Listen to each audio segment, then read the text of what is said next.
bienvenida. Contento de acompañarte en esta tarde de domingo y volver a encontrarnos aquí, a las puertas de la psicoterapia. Soy Miguel Winter y me acompaña Cristina Iriarte en postproducción y desarrollo creativo. Gracias por acompañarnos en este viaje y en este encontrarnos aquí. Mi equipo me traslada que contamos con cerca de 500 oyentes tras estas primeras 3-4 semanas y hemos abierto en estos días atrás una cuenta de Instagram asociada a las puertas de la psicoterapia. Por ello, gracias, pues de alguna manera te aseguro que das aliento, que formas parte y contribuyes a este proyecto, a este deseo de compartir conocimiento práctico valioso y hacerlo llegar al mundo. Y directamente nos vamos a sentar un instante en nuestro sillón existencial para, en palabras de Eduardo Galeano, gracias. Y recuerda siempre que mucha gente pequeña, en lugares pequeños, haciendo cosas pequeñas, pueden cambiar el mundo. Y esa gente pequeña somos todos, tú y yo y cada uno de nosotros. Y ese mundo que tiene que cambiar y repararse es nuestro mundo.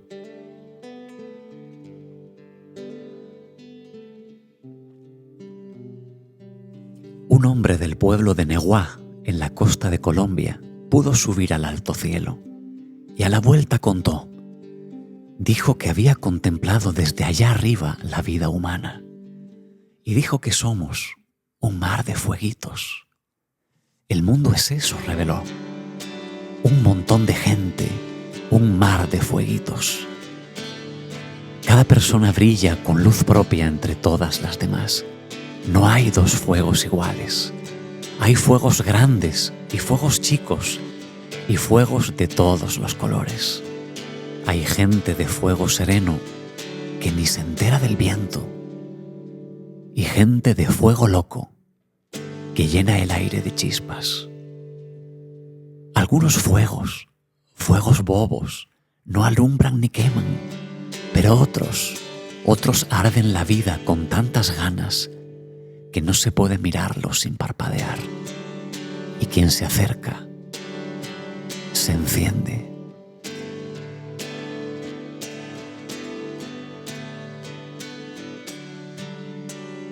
Eduardo Galeano, desde el libro de los abrazos.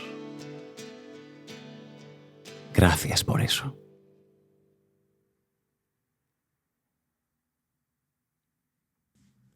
En congruencia con la sesión podcast compartida el pasado domingo, en nuestro encuentro de hoy tomamos la mano al autocuidado. Presentábamos recientemente algunos de sus principios fundamentales e introducimos hoy el aspecto de la comunicación eficaz. ¿Y de qué manera autocuidado y comunicación eficaz se toman la mano? Pues, de seguro, tu habilidad para conectarte con los demás, tu habilidad para apoyar como para solicitar ayuda, tu capacidad para involucrar a los demás en lo que necesitas, como tu capacidad para hacer valer tus derechos, protegerlos, poner límites, decir no sin sentirte culpable. Sin duda, estas actitudes y capacidades contribuirán a encontrarte mejor y a cuidar mejor de ti mismo, de ti misma.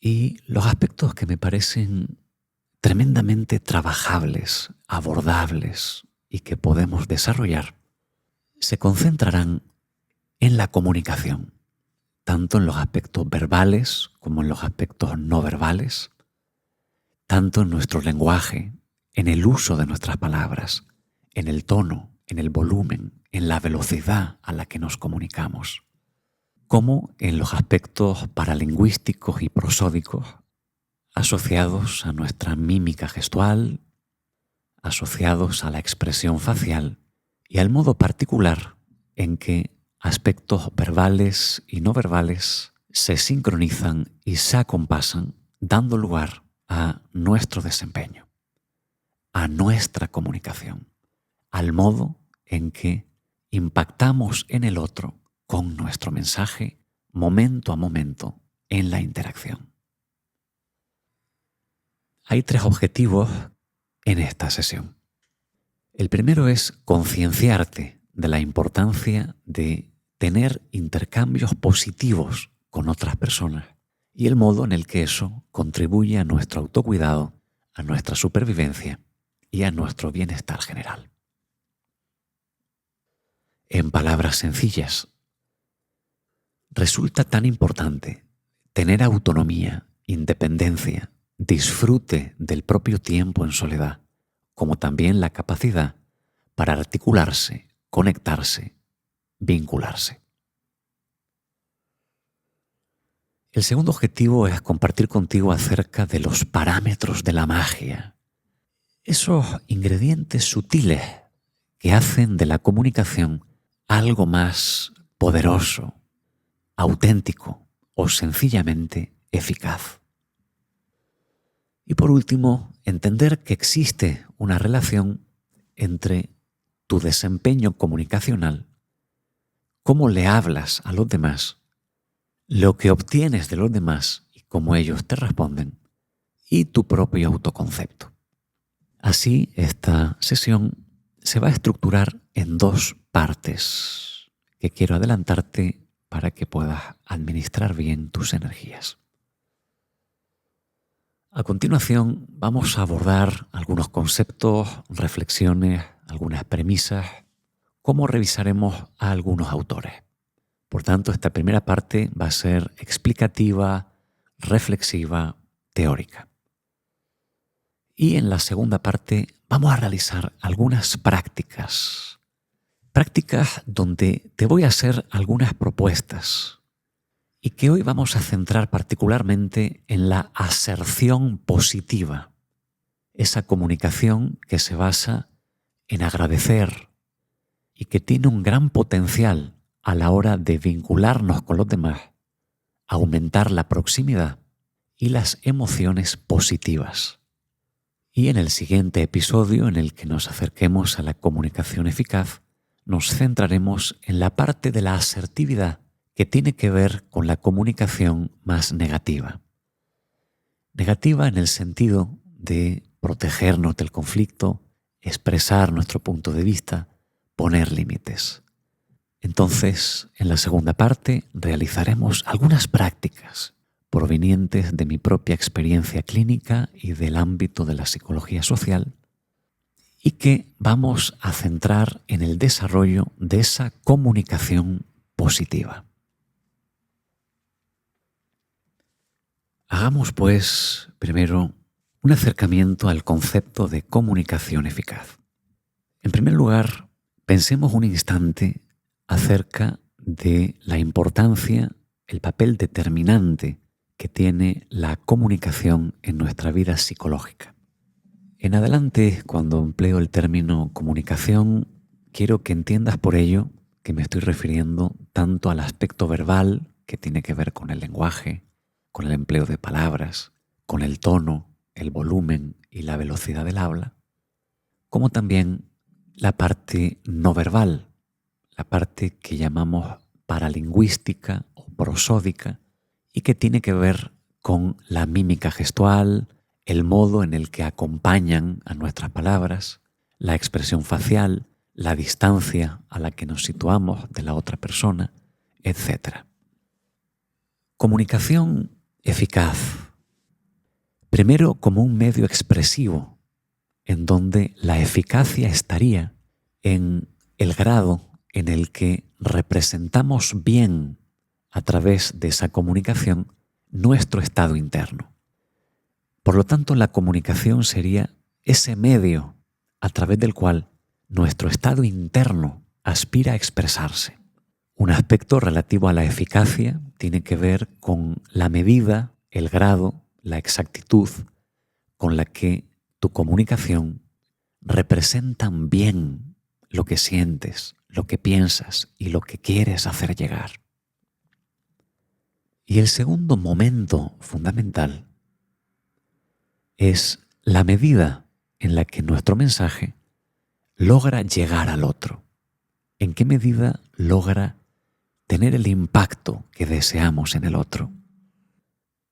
La medida en la que encendemos en el otro el estado mental deseado. Si queremos motivar a alguien, que nuestras palabras le lleguen. Si queremos tranquilizar o cuidar, que nuestra calidez sea transmitida. Si queremos pedir disculpas o si queremos agradecer algo, que nuestras palabras lleguen y conmuevan. No hay nada más ineficaz que desgastarnos en esfuerzos, en palabras, en promesas y que esto no llegue, que la otra persona no lo capte o que simplemente no nos entienda. Naturalmente, hay una parte que no podemos controlar, que tiene que ver con el otro, con la historia personal que tiene, con el estado mental y anímico con el que se acerca a nosotros, con sus miedos, con su desconfianza, y por tanto habrá mucho que no está en nuestra mano. No obstante, en la comunicación eficaz tratamos de centrarnos en los aspectos que sí están en nuestra mano y lograr a través de ellos nuestro mejor desempeño posible. Porque, insisto, esto es muy importante. Si quiero pedirle perdón a alguien, yo quiero que este perdón llegue. Si quiero animar y motivar a alguien, yo quiero que mis palabras surtan ese efecto. Si yo quiero expresarle a alguien que lo estimo, que lo quiero, o que tengo algo que agradecerle, yo quiero que estas sean palabras que no sean vacías y armar una comunicación que llegue, que tenga el efecto que deseo y que me vincule más con esa persona. Las caricias que necesitamos, basado en Eric Berne. Caricias. ¿Qué quieres trasladarnos con esto, Eric?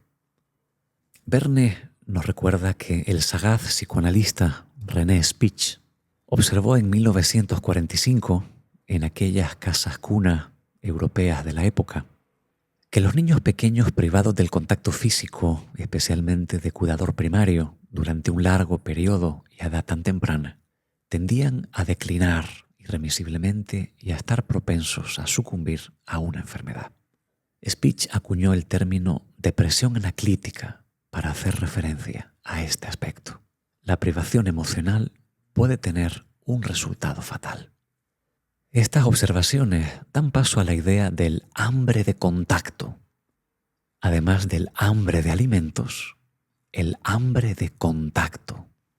E indican que las más importantes formas de estímulo del que las personas precisan son aquellas que provienen del tacto, del abrazo, de la temperatura de la piel, del beso, de la protección, de la intimidad física y psicológica.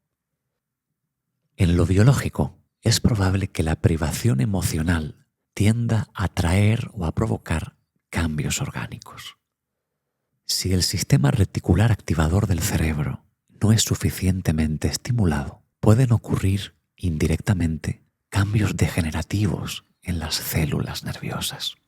Si no te acarician, tu espina dorsal se va a secar.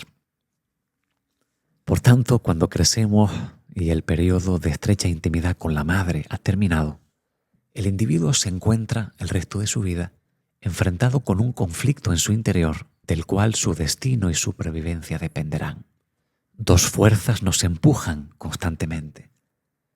Las necesidades de estímulo, las necesidades de conexión, las necesidades emocionales, junto con el miedo a ser rechazados, invalidados, lastimados. Muchas veces la persona se resigna a más sutiles y aún más simbólicas formas de intimidad, hasta el punto en que un simple saludo llega a servir. A veces el miedo, otras el haber sido poco receptores de caricias, nos empobrece en lo afectivo. Ya te diste cuenta que Eric Berne el término caricias lo utiliza de un modo muy abarcativo, ¿no? Para hacer referencia primero a cualquier contacto físico, piel con piel, biológico, al mismo tiempo que para hacer referencia a cualquier contacto interpersonal, ¿no? Una interacción, una forma de apoyo, un elogio, un agradecimiento, una escucha, las caricias que necesitamos. De este modo, decíamos, muchas veces las necesidades afectivas del adulto se disfrazan y se modifican mediante mecanismos inconscientes que derivan en buscar otras formas sustitutivas de amor. Por ejemplo, la búsqueda de admiración, la búsqueda de reconocimiento, los deseos de captar la atención, actitudes como la competitividad, la rivalidad, el exceso de protagonismo, el inspirar temor, desafiar.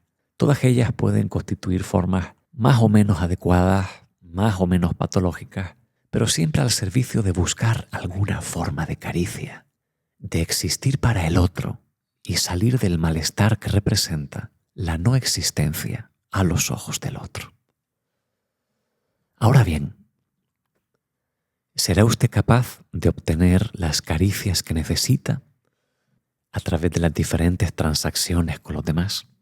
Una función importante de la vida social, de seguro, es prestarnos ayuda mutua para existir, prestarnos ayuda mientras vivimos.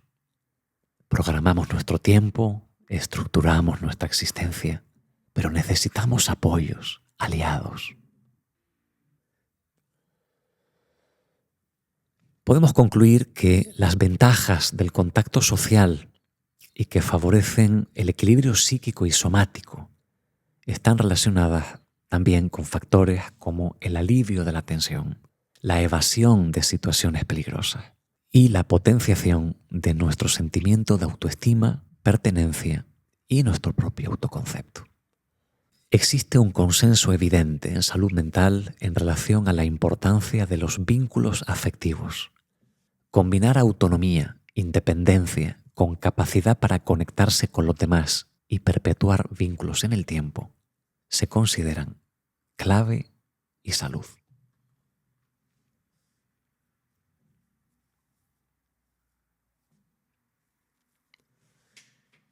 Y vamos a continuación, terminando con esta primera parte, a comentar un poquito sobre la teoría interpersonal en psiquiatría, de mano de Harry Stack Sullivan. Sullivan estuvo en la Escuela de Medicina y de Cirugía de Chicago.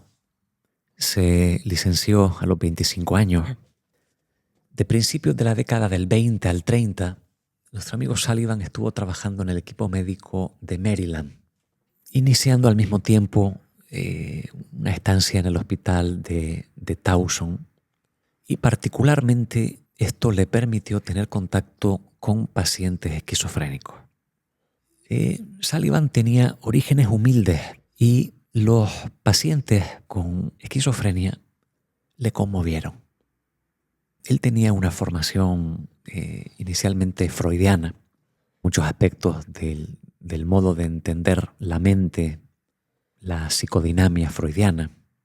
También tomó algunas cosas de Mead, como también de Adolf Meyer. Pero, sin duda, la principal aportación de Sullivan tuvo que ver con el hecho de poner en primer término la importancia de las relaciones interpersonales y del modo concreto en que las relaciones se producen. Lo interesante en Sullivan es que, al mismo tiempo que albergaba una fuerte influencia psicodinámica por la imperancia de las teorías freudianas de la época, como naturalmente un fuerte enfoque biologicista, siendo psiquiatra y trabajando con personas con esquizofrenia, también, como digo, en conexión de primera mano con Adolf Meyer.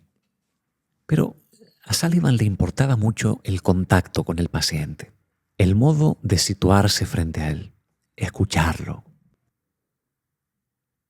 humanizarlo. Tal es así que se tomó siempre muchos esfuerzos en adiestrar a su equipo médico y compañeros en diferentes pautas asociadas al mejor manejo interpersonal. Él tenía la percepción y estaba totalmente convencido de que cuando los pacientes esquizofrénicos eran tratados con calidez, con adecuado contacto visual, incluso en el sentido que entienden con un leve y amable contacto físico, caricias, Eric Berne, compartir una actividad, de pasar tiempo. Este era sin duda un aspecto que no podía faltar en la opinión de Sullivan. En 1949, Sullivan murió súbitamente en París después de asistir a una reunión del Comité Directivo de la Federación Mundial de Salud Mental. Menciono su muerte porque al ser tan prematura, en un momento muy fértil de su producción científica, esto ocasionó que él no pudiera terminar su teoría y que por otro lado prácticamente solamente editó un libro. Los otros 5 que existen sobre él se hicieron posteriormente a su muerte. No obstante, puedo asegurarles que Sullivan tuvo una influencia enorme en el psicoanálisis relacional que vendría después y en la propia psiquiatría, viéndosele siempre como, alguien novedoso que trató de no tanto desafiar el orden establecido, pero sí abrir ciertos frentes, no siempre cómodos en los sectores biologicistas.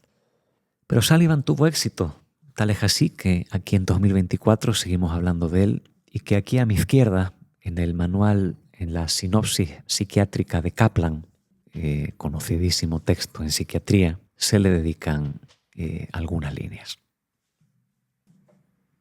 Importantes autores asociados al psicoanálisis relacional, tanto de mitad del siglo XX como del momento más reciente, sin duda citan con mucha frecuencia a Sullivan y se le recuerda con mucho cariño, desde Ferenczi a Donald Winnicott, pasando por Kohut y por la teoría relacional de Mitchell y Greenberg. Harry Stack Sullivan. Gracias por eso. A continuación, comparto contigo 2 prácticas que te sugiero realizar con atención e implicación. La primera práctica será una meditación didáctica y la segunda, un trabajo de psicología social con guiones. Posiblemente te pueda ser útil tener un papel y algo para anotar. Vamos a comenzar con esta meditación didáctica en donde no es necesario que busquemos el desarrollo de ningún estado especial, sino que vamos a utilizar a nuestra mente como una forma de programar nuestra conducta. Vamos a realizar un ensayo en imaginación que nos va a permitir llevar a momentos cotidianos del día a día una forma diferente de prestar atención a nuestra propia comunicación, para así ir poniendo atención en estos parámetros clave, cuya atención y mejor manejo de seguro contribuyen a crear esa magia. Con el término magia simplemente hago un guiño y quiero hacer referencia a esa eficacia en la comunicación. Bueno, vamos a ir desvelando cosas, poquito a poco todo va a ir tomando sentido. Deja un instante de hacer lo que estés haciendo y trabajemos con tu mente.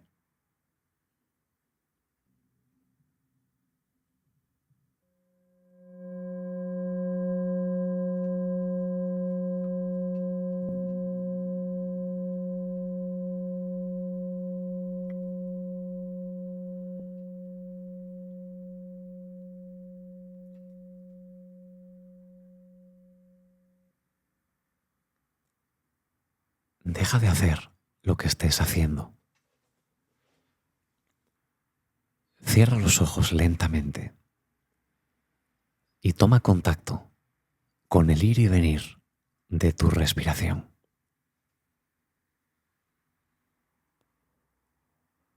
Notando cómo el aire entra y sale.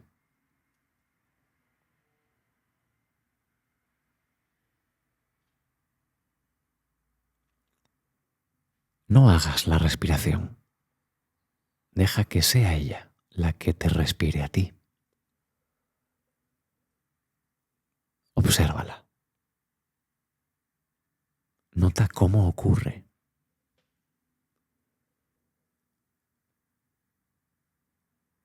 Consciente de la inhalación, del suave movimiento, empujando pecho, abdomen, y de la suave exhalación. Eso está muy bien. Tómate un instante para visualizar en el escenario de tu mente la siguiente escena. Se trata de la escena relacional, ese espacio en donde tú y otra persona se encuentran, dialogan, se comunican, se relacionan.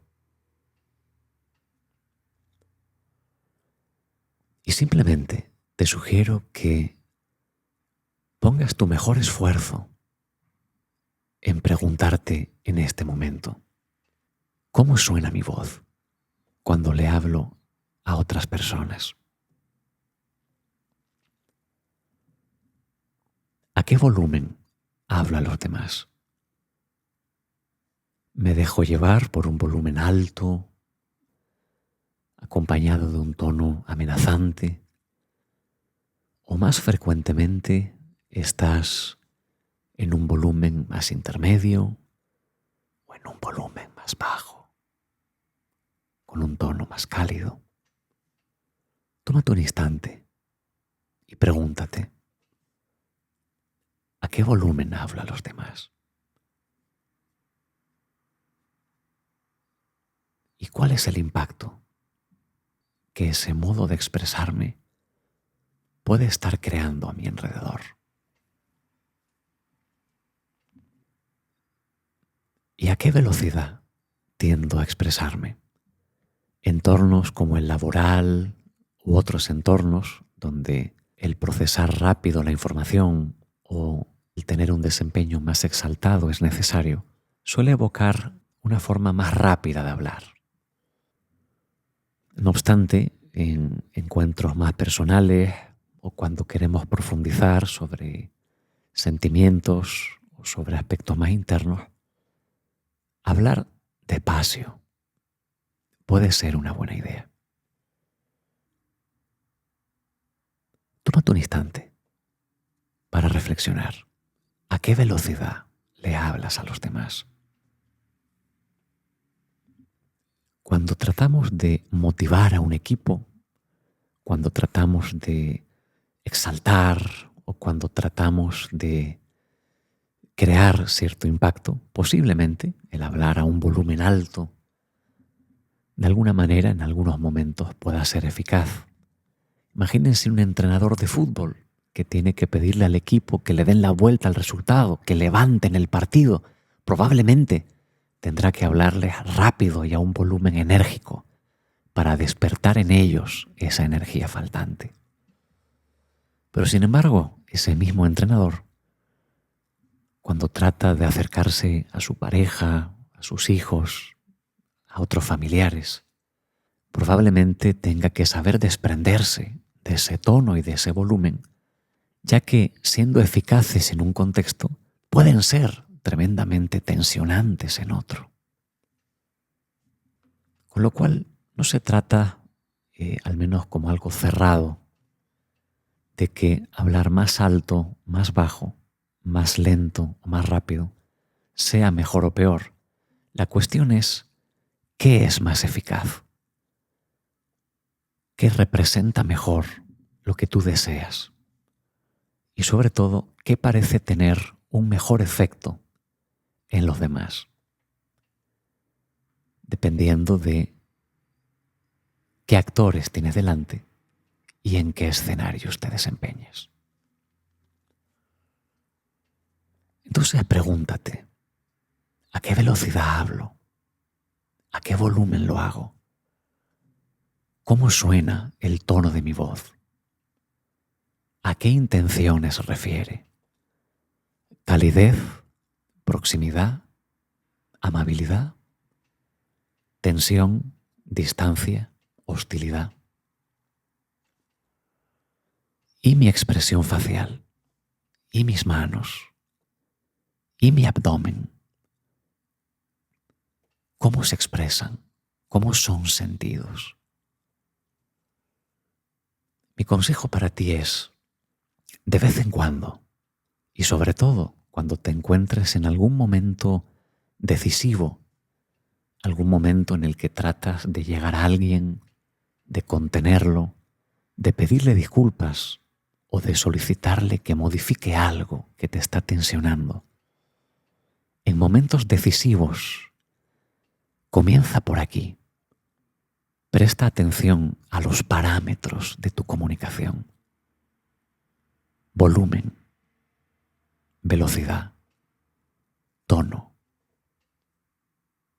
expresión facial, gestualidad. Y deja que esta sencilla meditación didáctica, que esta visualización que acabas de realizar, te permita simplemente, en algún momento del día a día cotidiano, mientras te comunicas con alguien, acordarte de ello y prestar atención a los parámetros sutiles de tu propia comunicación. Puede ser el inicio de un cambio y de seguro una forma psicológica muy diferente, mucho más involucrada de participar en el momento a momento de tu propia interacción.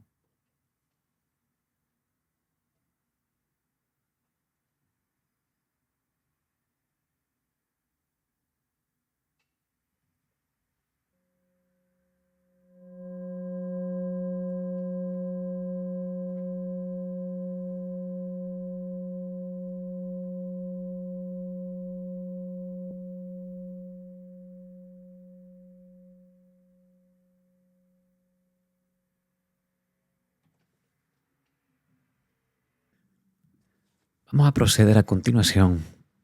Veamos qué te despierta la lectura del siguiente guión y las propuestas que te voy a hacer. Lo voy leyendo y los vamos analizando juntos. Bueno, por cuestión de tiempo y de extensión en este episodio, daremos continuidad. Habrá tiempo, confiamos, para seguir trabajando en episodios futuros.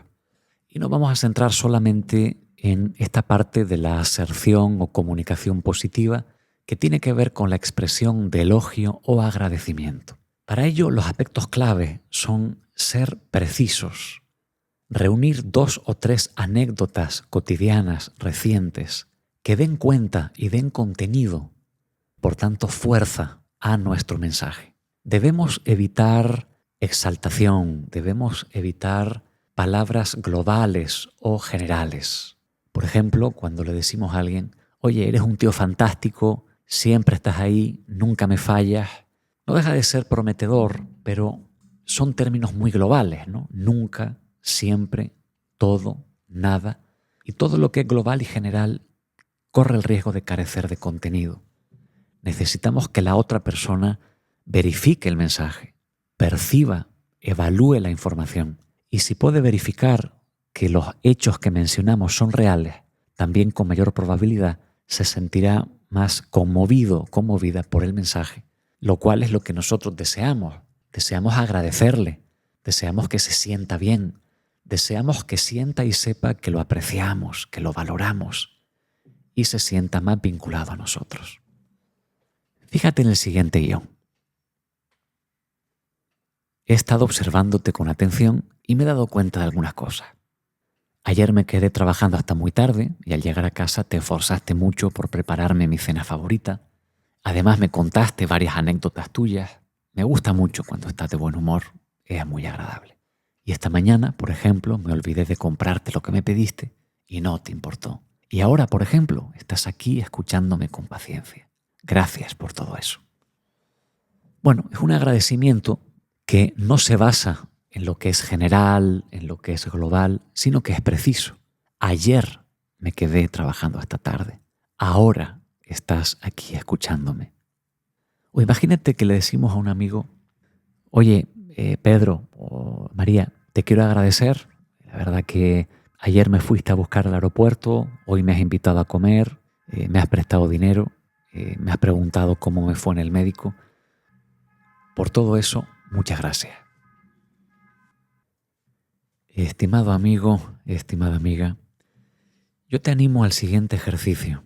Tómate un instante, evoca en tu mente el recuerdo, la imagen de alguna persona a la que puedas agradecerle algo y simplemente antes de decírselo o escribírselo, tómate un momento para seleccionar 2 o 3 anécdotas recientes que den cuenta y contenido a ese elogio, a ese agradecimiento. Y trata de construir esa comunicación por ahí. Exprésale que le agradeces, que le valoras, la valoras, y enumera esos 2 o 3 motivos, esas 2 o 3 anécdotas que de seguro van a dar fuerza a tu propia comunicación, haciéndola más orgánica, más autoconsciente, más verdadera y más eficaz. Y presta atención a cómo la otra persona lo recibe y reacciona.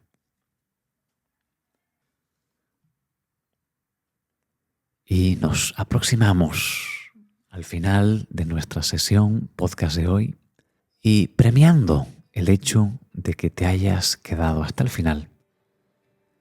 Quiero compartir contigo que a finales de este mes, principios del siguiente, tal vez dentro de 3 o 4 episodios, inauguraremos la sección Con mente de principiante, sección en donde abandono el lugar de experto para, con curiosidad, aprender, acercarme y entrevistar a otras personas, compañeros, expertos en otras materias, siempre afines y cercanas a la psicología y la psicoterapia. Porque discutir, escuchar, aprender nos enriquece constantemente. Y en concreto, vamos a comenzar por desafiar los estereotipos de género en la infancia con Virginia Méndez Mesón, amiga, autora feminista y conferenciante. Próximamente estará con nosotros. Y aquí es donde ocurre. Y así es como finaliza.